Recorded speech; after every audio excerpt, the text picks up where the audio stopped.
everyone! オーラートダス여러분 안녕하세요。皆さんこんにちは、ふみんです。今日は私が経験してきた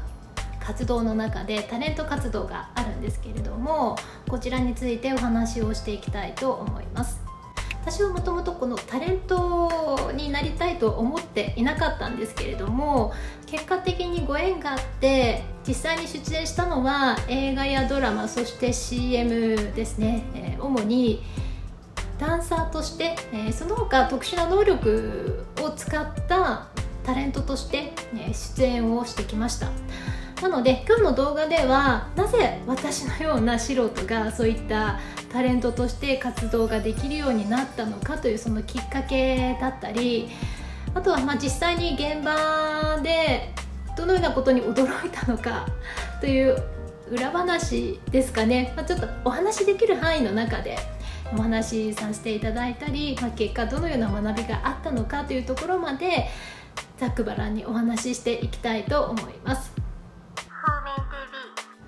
まず最初に私がこのようなタレント活動をすることになった理由なんですけれども、それはスカウトになります。私は仕事の転勤で8年ぐらい前に名古屋から東京に来たんですね。その前も広島、名古屋、東京という形で移住しているんですけれども、引っ越しをしているんですけれども、8年前に東京に来ました。8年前の夏ですね。夏に東京に引っ越ししました。でその後にですね、街中で声をかけられます。でこれが東京に来てまだ1年も経ってないぐらいですかね。何ヶ月かした時に声をかけられたんですね。その内容がスカウトだったので、さすが東京だなと思いました。ちょっと田舎者のような感じですけれども、もともと私広島出身ですし、お仕事の関係で名古屋には住みましたけれども、その後ですね、やっぱり名古屋と東京って全く違いますし、そういったスカウトも名古屋で受けたことはなかったので、東京なんだなというふうに感じたのが正直なところですね。でそのスカウトの内容がなんとミュージカル女優だったんですよね。でもともと私はダンスをしているので、ダンスのステージを見に来られた方がスカウトするのであれば、まだわかるんですけれども、街中を歩いていて、今お話ししたような映画やドラマやそういったCM だったり一般のこのタレントさんとしてのスカウトではなくて、モデルさんとかのスカウトではなくって、なぜミュージカル女優だったのかはよくわからないんですけれども、その話を聞いてって思いました。どういう意味って思ったんですよね。ミュージカルの経験もなかったですし、人前で歌うことがあまり得意ではないので、それを仕事として歌ってパフォーマンスするなんてありえないなと思ったんですけれども、その時に声をかけてきてくださった方にダメ元で聞いてみたんですね。私はもともとダンスをしているので、一般的なダンスだとジャズダンスとかヒップホップだとか、あとポールダンスもできるからダンスの仕事ならやってみたいんだけどというふうに話したら、ダンスの仕事もいっぱいあるよというふうにおっしゃったので、じゃあもう登録するから、その仕事を経験してみたいということで話が進みました。でこの時私の仕事ですね、ずっと IT 関係の仕事をしていたんですけれども、こちらの仕事の方もたまたまなんですが、3ヶ月ぐらい休むというような話になっていたんですね。ちょっと全く別の理由があって、3ヶ月休みを取ることになっているのがもう決まっていたので、私としてはこの休みというかその3ヶ月特にすることがなかったので、これはちょうどいいと思ったんですよね。でこうやってこのように偶然にも声をかけてくださったし、東京だと経験できないことかもしれないなというふうに思ったので、とにかく空いている予定は全て、そういった撮影とかに使ってもいいかなというふうなモードでチャレンジをしました。でその後日ですね、事務所に行ってタレントとしての必要な写真ですね、プロマイドを作る上での必要な情報とか撮影とかをして、その後すぐに活動を開始することができました。なので、私は声をかけられたのがきっかけですけれども、そういったことをしてみたいなという方がいらっしゃれば、事務所を探してもうそこで登録してしまうことで仕事を紹介してくれるんじゃないのかなと思います。紹介というか、どの仕事もほとんどオーディションがあって、書類だけで通るものと、実際に物理的に対面して行うオーディションとあるんですけれども、オーディションを通過したら、合格したら、現場に行けるというようなステップになるんですけれども、そういった、場所に参加できるチャンスはあるのかなと思います。もうそこからは怒涛の撮影の日々が続きました。私は他の人と違って、仕事をしていないという状態になるんですね。他のタレントさんって、仕事を入れやすいようにアルバイトをしている方が結構多かったりするんですけれども、本当に女優のたまごさんだったりだとか、夢を目指して、頑張っている若い方ですね、こういった方々が多いなと思ったんですけれども、私は先ほどお伝えしたように時間が結構余っていたので、もう毎日でも仕事を入れられるんですね。でそのような状況だったので、どんどん仕事を入れていったんですけれども、もう最初の数日で結構驚いちゃいました。まず1本目が WebCM で、こちらにチアガールとして参加します。で一番最初の仕事は深夜まで続いてしまって、結構皆さん終電が近くなると遠くに住んでいらっしゃる方々から返されるんですね。もう今日は電車で帰ってくださいというふうに言われるんですけれども、私は港区に住んでいて、そういった撮影現場からある程度近い距離にいる方なんですよね。なのでその後もたくさんの撮影をする中で気づいたんですけれども、タクシー代がかからないタレントさんで、私たちっていうのは指名案件でない限りはダンスがなんとなく踊れるだとか、これぐらいのスキルがあってとか、いわゆるエキストラの立ち位置の、タレントさんになるので、なんか撮影が深夜まで伸びた時っていうのは結構午前様で居残り組で撮影に参加していた記憶があります。最初ですね、1本目はそのように結構深夜まで撮影が伸びました。で2本目の仕事なんですけれども CM ですね。これはクラブシーンですね。踊るクラブシーンで、適当にこのリズムに合わせて踊ってねっていうような指示があって、なんとなく体を動かしているっていうようなそういった、役目だったんですけれども、タレントさんのビッグネームに驚いたというのと、本当に間近に手と届く距離感で某有名なタレントさんがいるというその状況にびっくりしたというのが2本目の仕事ですね。その後のダンスの仕事として、もう順番がどれがどれだかもう覚えてないんですけれども、そうですね、ビッグネームで結構驚いたのは、彼らがメインでステージで踊っていて、その周りで彼らと同じ振り付けをレクチャーされて、それを踊るという、そういった役目でした。バックダンサーというような感じではないんですけれども、いろんなダンサーの衣装をですね、私はなぜかフラの格好でした。フラダンスですね。腰から下はなんかモサモサの何でしたっけ、ちょっと名前わからないですけど、ロングスカートを履いて、上はビキニだけでなんか鼻輪をかぶった衣装でなぜかしらダンスを踊るという役目でした。この仕事だけが振り付けが完全に決まっているものだったんですね。その場で教えていただきました。しかもご本人からですね、教えていただきました。それ以外のダンスの仕事というのは、結構ある程度自由に適当にやってくださいというようなものでしたね。適当というのはその場の BGM を聞いて、これに合うように自分で、ラフな感じで適当に踊るというようなそういったものだったんですけれども、そうですね、振り付けの指示があるものないものというのがありましたね。でそれ以外のダンスの仕事は、あと海外ドラマで日本で撮影するものがあったんですよね。そこで参加させていただいたという内容になります。その他はそうだ、メインとなる仕事としてはポールダンサーとして出演することができました。私は、いろんな現場の仕事をもらうたびにその事務所のマネージャーさんに対して私ポールダンスがしたいんだということで結構毎回アピールしてたんですよね。ポールの仕事があればとにかく声かけてもらえますかということで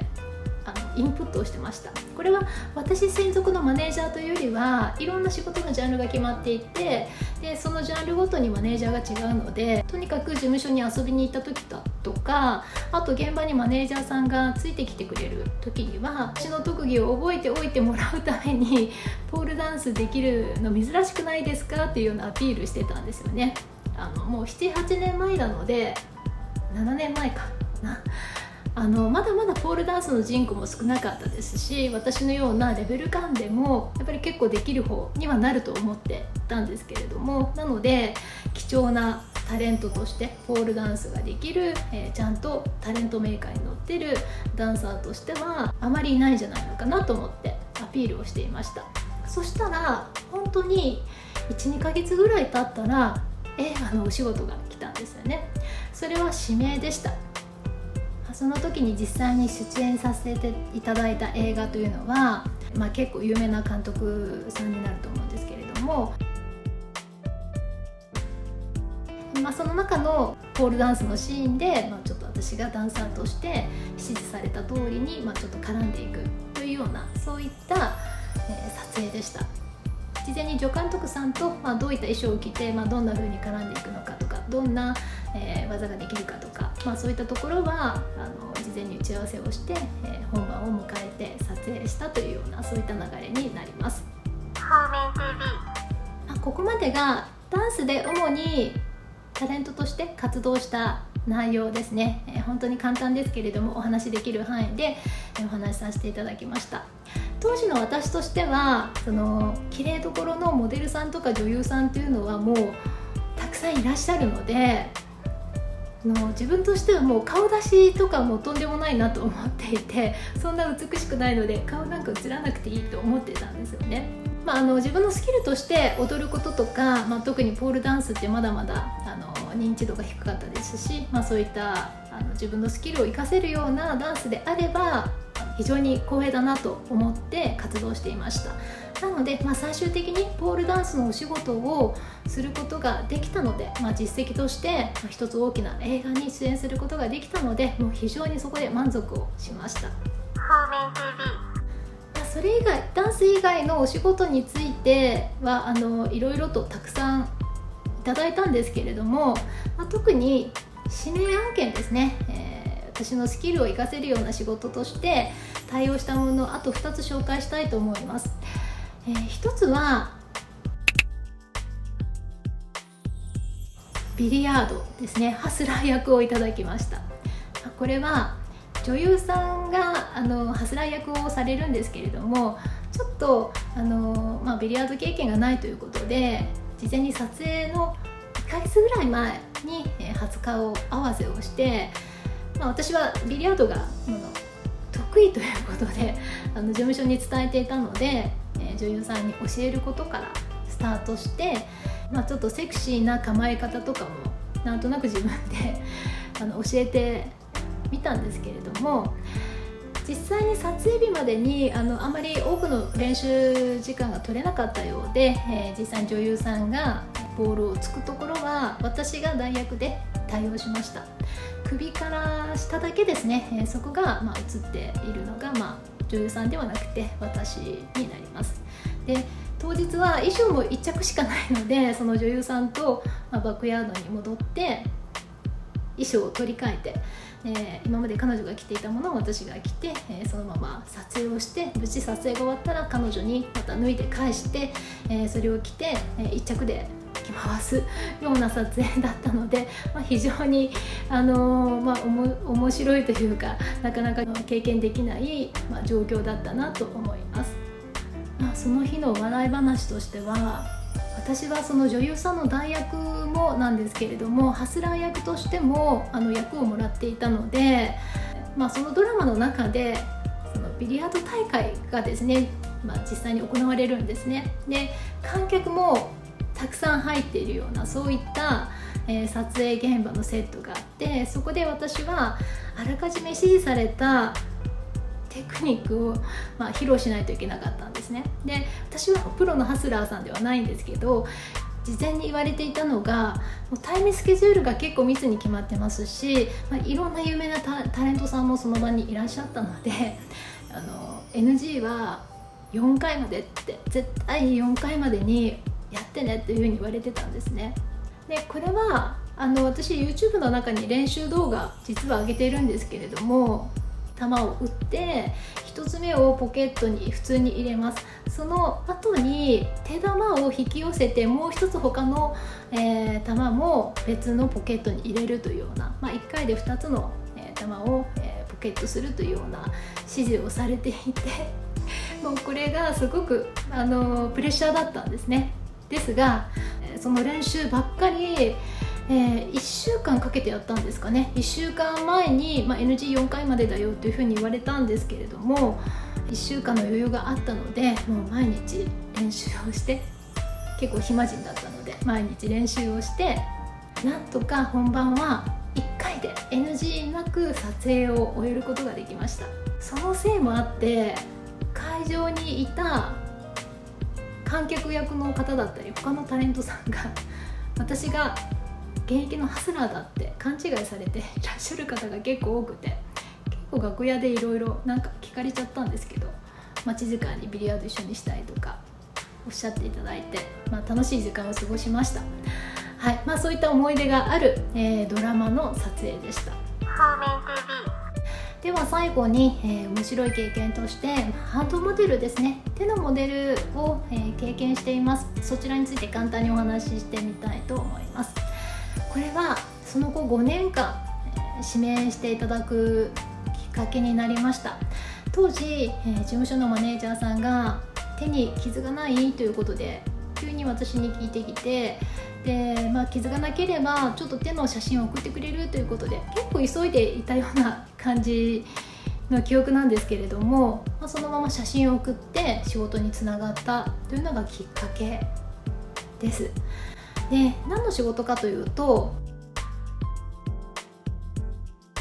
なぜこのお話を最後にしたかったかというと、ハンドモデルさんって手が綺麗な方がすると思うじゃないですか。私もそう思っていたんですけれども、それは最低条件必要なことかもしれません。ただ私の手はめちゃめちゃ綺麗とかではなくてですね、手が綺麗というよりは、実は必要なものって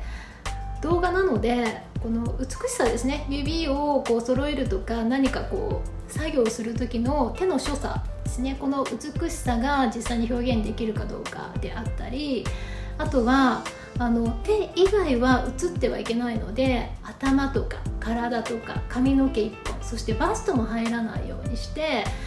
手だけですね、腕から先だけを映していくんですけれども、それにはありえない姿勢で撮影しているんですね。私の場合は時には開脚をして足が映らないようにして、そして時には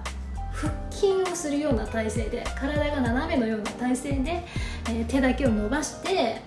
手がカメラに映るようにで、そして自分が入り込まないようにして、撮影に挑む時もありました。で、体勢はすごいきついんですよね。腹筋もプルプルしますし、そこで手に震えが出ないように、伝わらないようにしないといけないんですけれども、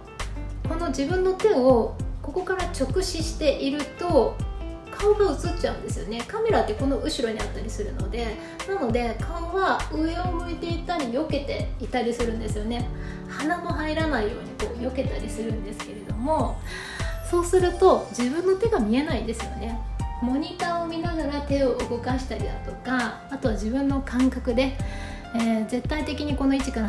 外れてないというようなことを確認しながら動かさないといけないというような、そういった仕事だったので、結構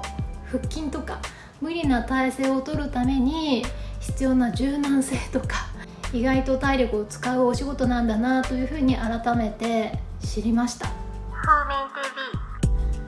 今日は私の過去の経験ですね。ある一定期間、タレントとして活動していました。これは